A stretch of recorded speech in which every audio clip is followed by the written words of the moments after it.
नमस्कार, मैं हूं RKJ। आप देख रहे हैं AGTV लाइव न्यूज। दोस्तों, इस समय चाहे इलेक्ट्रॉनिक मीडिया हो या सोशल मीडिया हो या प्रिंट मीडिया हो,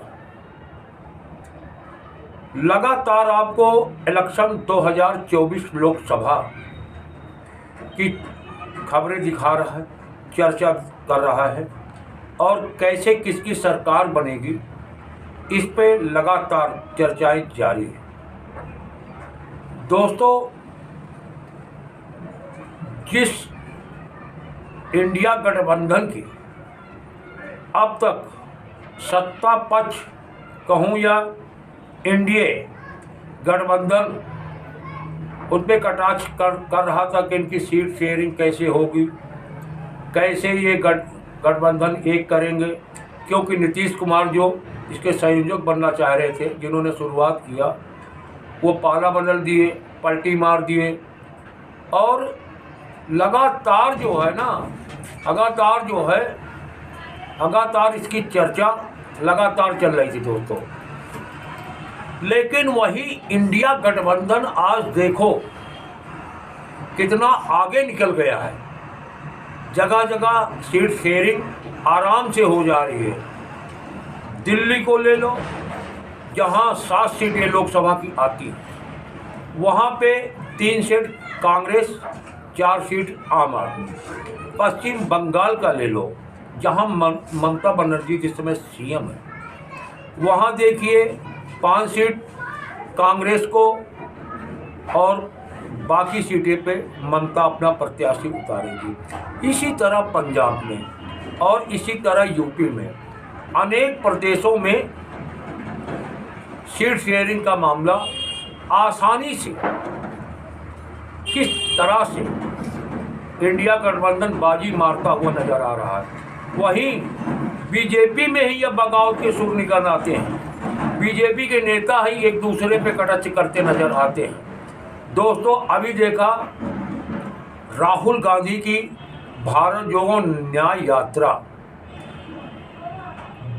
किस तरह अपार भीड़ देखने को मिल रही है और वहीं पे अखिलेश के साथ गठबंधन, सपा के साथ गठबंधन और रंग ला दिया है। और अभी आगरा में देखा किस तरह से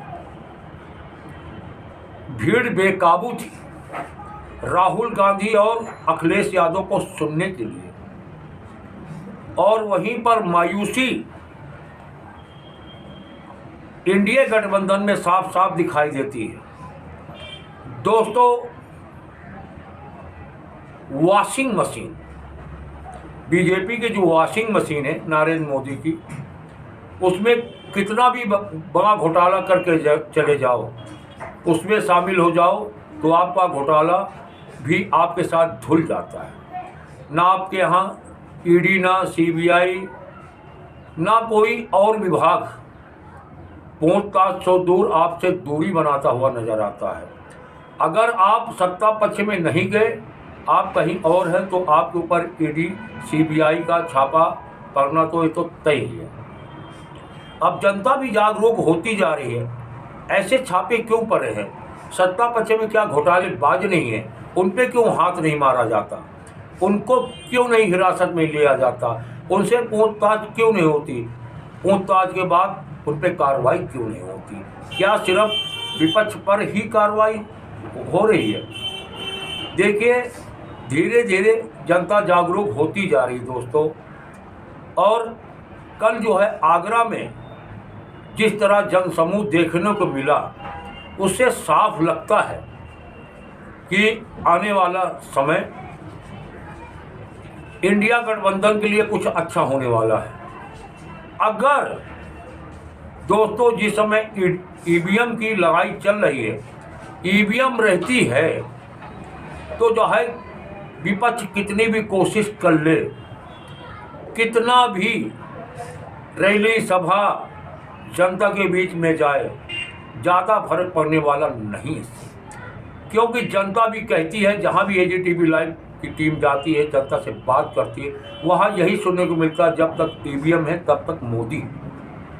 हर हर मोदी घर घर मोदी क्योंकि ईवीएम की देन है, लोगों का कहना है, एजीटीवी लाइव का कहना नहीं है। दोस्तों, यही मायावती की भी चर्चा करना जरूरी है। मायावती की स्थिति आज क्या है, जो काशीराम जी बासपा को कहां से कहां तक पहुंचा दिए थे। उनका ये एक मिशन था, दलित तथा गरीब मुसलमान के उत्थान के लिए था। लेकिन क्या मायावती आज अपनी राजनीति के चक्कर में क्या सत्ता पक्ष के दबाव में है? जिस तरह उनके सांसद सुनने में आता लगातार डेली, जिसे सूत्रों से पता लगता है कि अब जीरो पे ना आ जाए। जब अखिलेश के साथ गठबंधन था तो उनको 10 सांसद आए थे, आज 10 सांसद किनारा करते हुए नजर आ रहे हैं। मायावती क्यों इतने दबाव में है? क्या उनको ईडी सीबीआई का डर है? और दोस्तों, डर हो क्यों ना, क्योंकि अनेक प्रकार के आरोप है मायावती के ऊपर। दोस्तों, मायावती एक प्रकार से जैसे देखने में लगता है इस समय बीजेपी का साथ दे रही हैं, बीजेपी की बी टीम बन के नज़र आ रही हैं। नहीं तो इंडिया गठबंधन में इनको जाना चाहिए। जिस तरह आज देश का माहौल है, बेरोजगारी, भाईचारा खत्म होना और दुनिया भर की बातें हैं, नौजवान सड़कों पे, किसान सड़कों पे, एक बताओ जैसे कोई विदेशी आक्रमण कर रहा हो, जिस तरह कीलें ठुकवाई गई। आज किसान की 8 तक 7 किसानों की ये 9-10 दिन में मौत हो चुकी है, शहीद हो चुके हैं कहो तो, अपने हक के लिए। दोस्तों, आपको कैसा लगता है?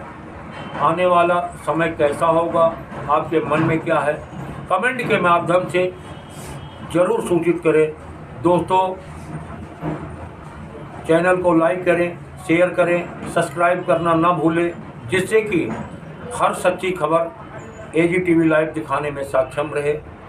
स्वतंत्र पत्रकारिता करने में हमारी मदद करें। हमारे जैसे जितने भी हैं उनकी सबकी मदद करें। दोस्तों, तभी आपको निपक्ष सच्ची खबरें, हम लोग स्वतंत्र पत्रकार आपके लिए काम करते हैं, क्योंकि आप तक अच्छी खबरें जाए, सच्ची खबरें जाए। सत्ता की चटकारता नहीं करते, सत्ता से सवाल करते हैं। दोस्तों, आप बने रहे एजीटीवी लाइव के साथ। एजीटीवी लाइव पे कभी खबरों का सिलसिला कम नहीं होता। दोस्तों, लाइक, शेयर, सब्सक्राइब, ये आप ही हम स्वतंत्र पत्रकारों का हौसला बुलंद करेंगे। लाइक सब्सक्राइब कर करके इसी उम्मीद के साथ आरके अजय को दीजिए इजाज़त। देखिए एक रिपोर्ट।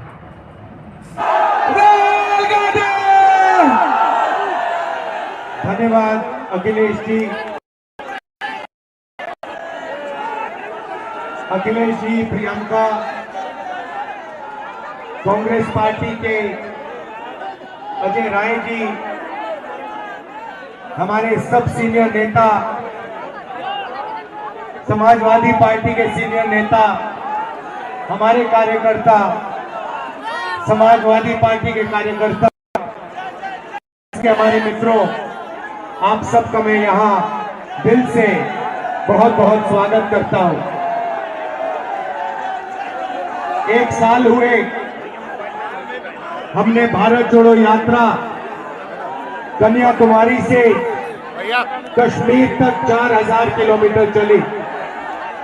समुद्र के तट से हम शुरू हुए, हिमालय की बर्फों तक हमारी यात्रा गई और यात्रा के अंदर से एक नारा आया, एक व्यक्ति आया दौड़ता हुआ, जैसे ये भीड़ है, उस भीड़ में से एक व्यक्ति आया दौड़ता हुआ, मेरे सामने खड़ा होकर ऐसे कहता है, राहुल जी, मैं जानता हूं आप क्या कर रहे हो। मैंने पूछा, भैया बताओ मैं क्या कर रहा हूं। कहता है, राहुल जी, आप नफरत के बाजार में मोहब्बत की दुकान खोलने निकले हो। और यही हम अब मिलकर अखिलेश जी, प्रियंका जी, इंडिया गठबंधन, हमारा सबसे पहला और सबसे जरूरी काम, जो हिंदुस्तान में नफरत फैलाई गई है, जो भाई को भाई से लड़ाया गया है, तो भाई और भाई को डराया गया है, इसके खिलाफ हमें खड़ा होना है, मिलकर खड़ा होना है। और ये देश जो है, ये नफरत का नहीं है, ये मोहब्बत का देश है। सही बात है, मोहब्बत का देश है या नफरत का देश है? मोहब्बत का देश है ना। तो पहली लड़ाई नफरत को खत्म करने की लड़ाई है।